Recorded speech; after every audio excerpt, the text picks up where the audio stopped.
Within Hinduism, there are six orthodox philosophical schools. I'm not going to write these down. They're actually, if you look on the class notes on the class website, class notes for Unit 2, they're listed there as well as a brief description of them. There are six philosophical schools, traditional philosophical schools. The first one is called Sankhya, and the Sankhya school, people who follow this approach to Hinduism, believe in a sort of dualistic philosophy. It divides the universe into Purusha, which is supreme consciousness or self. It's sort of idealistic, non-corporeal. And the second part, the second way the universe is divided is into something called Prakriti, it's hard to say, which is nature or materiality. So essentially, the dualism is between things that are material and things that are not.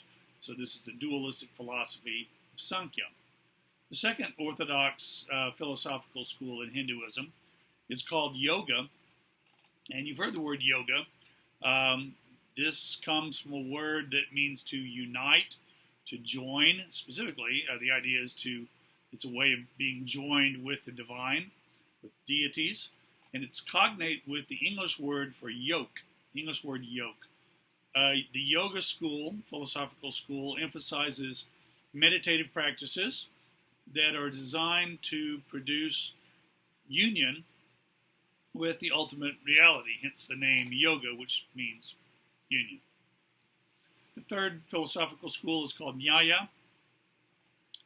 It represents, it follows an inquiry into the acquisition of true knowledge.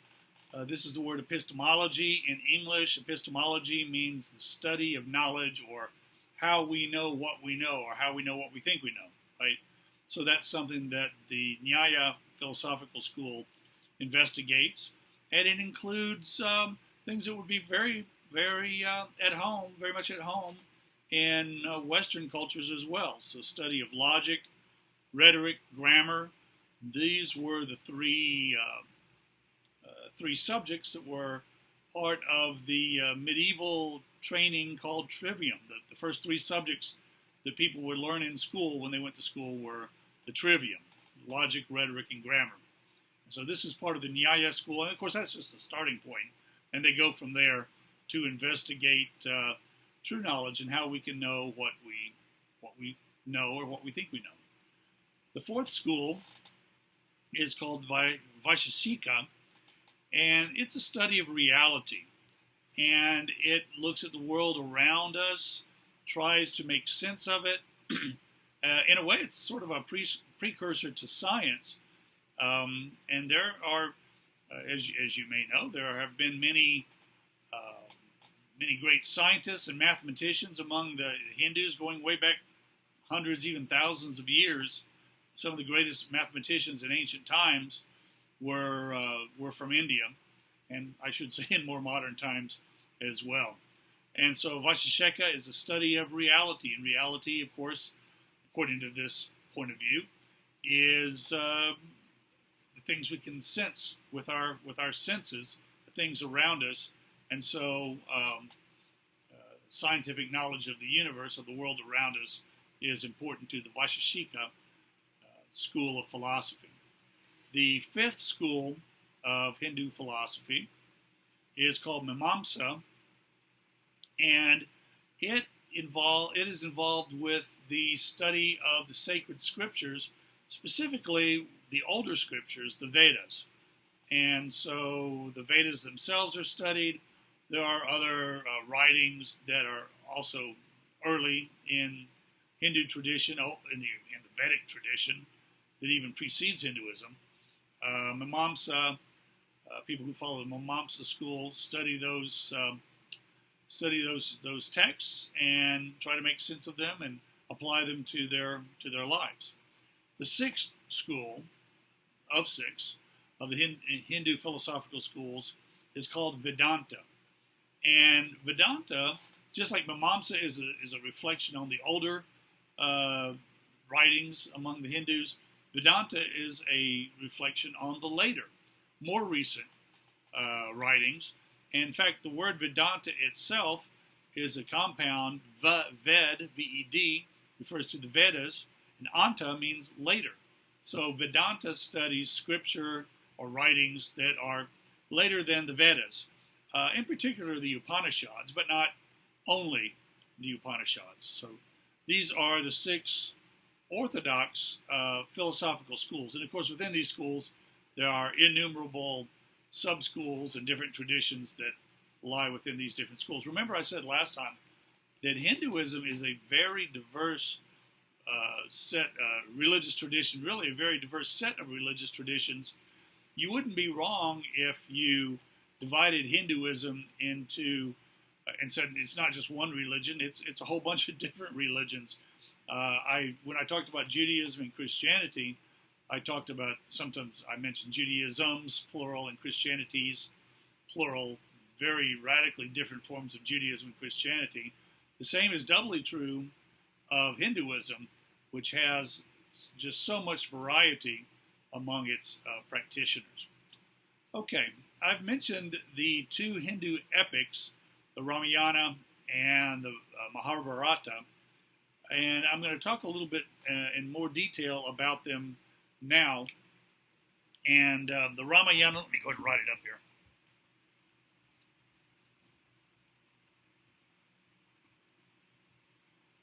And the Mahabharata. And these are both epics, and by epic, what I mean is they're narrative stories, so they're kind of interesting to read. And they both focus on Dharma. Remember that Dharma is a word that can be translated as duty or right practice, law, religion. Any of these words can mean Dharma. And remember that the religions that originate in India, specifically Hinduism, Buddhism, Jainism, and Sikhism, are sometimes referred to as the Dharmic religions because they revolve around the concept of right practice, duty, this sort of thing. So these 2 epics, the Ramayana and the Mahabharata, both focus on how people should live. And the idea is you read these narratives and you follow the main characters and you see how they lived, and these are characters to be emulated. So let's start with the Ramayana. The Ramayana, I hear it pronounced also Ramayana, so however you want to pronounce it, is an epic poem of about 20,000 verses. How long is 20,000 verses? Well, the English epic poem Beowulf, contains about a little over 3,000 lines. So that's 3,000. The Ramayana is 20,000 verses. So it's, about 6 or 7 times longer than Beowulf. It was composed between, anywhere between 400 BCE and 400 CE. And it was composed over time. It was passed down orally, and it kind of expanded as it went along. And so the exact date doesn't really matter. But its origin, it dates back as far as 400 BCE. And so it's a story about a man by the name of Rama. Rama is actually an avatar of the god Vishnu. So he's divine himself, as avatars are. Nevertheless, they have human characteristics, and they can be born. And so Rama was born into a royal family. As a young man, he wins the hand of a princess through feats of great strength. There's a contest that's held, and he's able to defeat all of his takers. You might compare the story of Odysseus at the end of the Odyssey, where Odysseus competes with Penelope's suitors for her hand, even though he's already married to them, but he's in disguise. So Rama similarly competes with other suitors and wins the victory. And so he marries the woman of this royal family, and the father tries to appoint him to the throne, wants to appoint Rama to the throne. However, his favorite wife reminds him that he has promised to make her own son, Bharata, the king. And so Rama agrees that, no, it's not right for the king to go back on his word. In fact, it's the king's dharma, duty, to keep his word. So he withdraws from the palace and he takes his wife Sita with him into the forest. And Sita goes with him because she believes that it is a wife's dharma to accompany her husband. All right, so they're both following their dharma.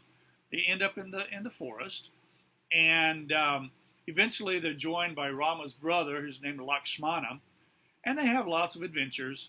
They kill various demons of the forest. This is common in epic literature.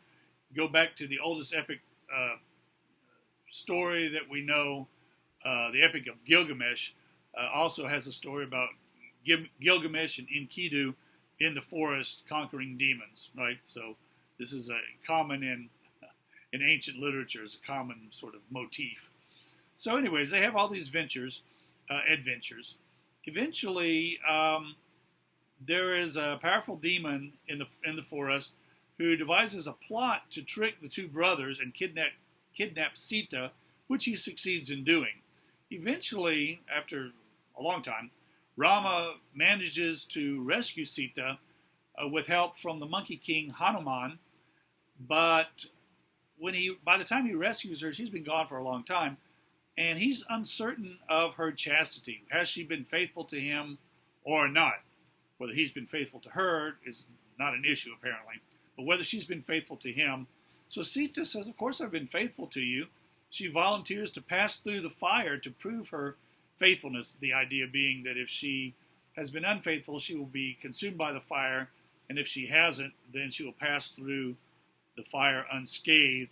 And the fire god Agni, remember we mentioned him earlier, fire god Agni declares, after she's passed through the fire, that she is unscathed and that she is chaste. And so Rama says, okay, good enough. So he takes Sita. By this time, the previous king has left the throne, has died, and Rama takes his rightful place on the throne. But for whatever reason, the people mistrust Sita's chastity. They think that maybe she's been unfaithful to Rama, and if so, she can't be on the throne. And so Rama takes her to the forest and abandons her there, unaware that she's pregnant with twins. Well, many years later, her twin sons have been born, and now they're grown up. They're now adults. They return to the palace, and they recite the Ramayana, which just means the tale of Rama. They recite this tale to Rama himself, and he realizes who they are. And if they know this story, then Sita must still be alive. And so he invites her to come to the palace. All is forgiven. Come and serve beside him as queen. I don't know why he would have anything to forgive in her. She needed to forgive him if she wanted to. But in fact, she does not want to forgive Rama. And she prays for the earth to open up and swallow her, since she no longer wants any part of her former life. So that's the story of the Ramayana. The next epic, the Mahabharata, is an even longer epic poem. If the Ramayana is 20,000 verses, the Mahabharata is about 100,000 verses. So it's about 5 times longer than the Ramayana, 5 times longer than the Iliad and the Odyssey combined. So it's a really, really long story. It was composed between about 200 BCE and 200 CE. Again, over time, it accumulates more and more parts to the story. That's why it's so long. The Mahabharata is a tale of a royal family and brothers who are rivals for a wife and for a kingdom. And eventually Arjuna, who is one of the brothers, he's the greatest warrior on one side of this conflict. Arjuna draws his army up in battle, and he's on one side of the battlefield. The other army of his brothers and cousins and so forth, they're on the other side of the battlefield, and the battle hasn't started yet. And Arjuna looks up and he sees all the relatives and friends who are arrayed against him, and he realizes that when the battle starts, he's going to have to kill a bunch of them. And he doesn't want to do that. He doesn't want to kill his brothers. He doesn't want to kill his cousins or his friends. And he despairs, and he thinks about giving up, just withdrawing from the battlefield and saying, it's not worth it. I'm not going to fight. However, he has chosen as his chariot driver his friend Krishna, who is king in a foreign land, a neighboring land. It turns out, even though Arjuna doesn't realize it at first, it turns out that Krishna is, in fact, an avatar of the god Vishnu. And Krishna starts to talk to him as they're riding along in the chariot. And Krishna convinces him that the fight is worth fighting. And he says that what you're fighting for is Dharma. And you're fighting against the forces of Adharma. Well, if Dharma means what is right, what is your duty, what is religious, then Adharma, the means not, Adharma is the opposite of that. So Adharma would be abandoning your duty, not following the right traditions, not observing religious duties properly, that sort of thing. So Krishna tells Arjuna, you have to fight this battle. This is your dharma to do so, and it's important that you follow your dharma in order to be reborn into a better position. So this section of the Mahabharata is called the Bhagavad Gita, and it is often pulled out, and because it's much shorter, and it's also very philosophical. It's often read as a sacred text in and of itself by Hindus, and I will say by other people as well. And the scene of battle is often taken in a metaphorical sense. And so finally, after listening to Krishna throughout this section of the Mahabharata called the Bhagavad Gita, Arjuna finally decides he will go out to battle, and he defeats his enemies after a great battle. Let me say a little bit about the Bhagavad Gita and what its teachings are. Specifically, the Bhagavad Gita talks about 3 different yogas, or paths to spiritual knowledge. All right? So, first, Bhagavad Gita has 3 different paths of 3 different yogas. The first is Jnana Yoga. You may remember this word Jnana. It means knowledge. From Jainism, when we talked about the ultimate goal of Jains is, in Jainism, the ultimate goal of Jains is to achieve omniscience or universal knowledge, and that knowledge is called Kevala Jnana, and Jnana is the same Sanskrit word. So Jnana Yoga is the path of transcendent knowledge, even knowledge beyond the ordinary confines of the body, knowledge that is beyond what you might be able to apprehend just in and of yourself, beyond body, beyond space, beyond time. This is the path of Jnana Yoga, and it is one of the paths of yoga that is advocated as a possibility in the Bhagavad Gita.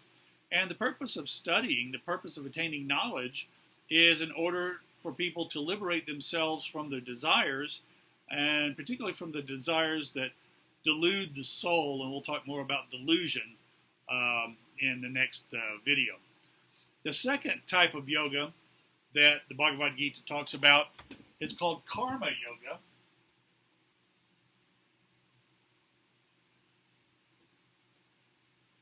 Karma Yoga is the path of action. The word karma means deeds or action, and Karma Yoga is the path that involves especially non-selfish action to serve other people, to perform certain rituals, and to accumulate benefits which will result in a better rebirth. And so Mahatma Gandhi, for example, was a practitioner of Karma Yoga. He believed that his life was to be lived in service to other people. And so he followed the path of karma yoga. The third type of yoga, the third path that the Bhagavad Gita mentions is bhakti yoga.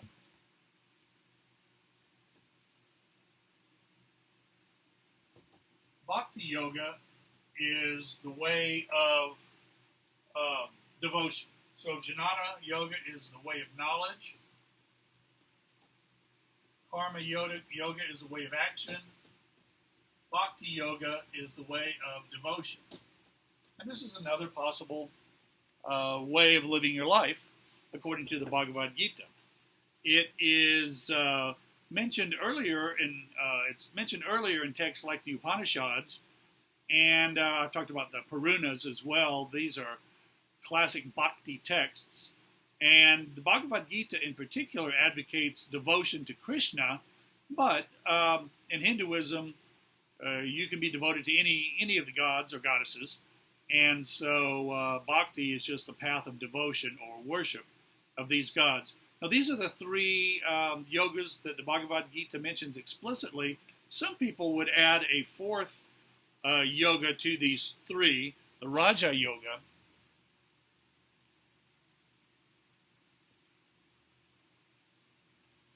And Raja Yoga is a path of physical exercise and meditation. So I think we'll just put meditation here. So when we think of yoga, just aside from this class, aside from a religion class, we think of people doing exercises and stretching and taking all sorts of weird forms with their body and holding that position. It's often done in the U.S. and in the West just as a form of exercise, but it's also a form of meditation. And in Hinduism itself, the idea is you put your body in these different shapes, different positions, in part so that you're concentrating and holding your body there, and it drives other thoughts from your mind, and it allows you to achieve higher levels of consciousness. So these are the yogas that the Bhagavad Gita speaks of.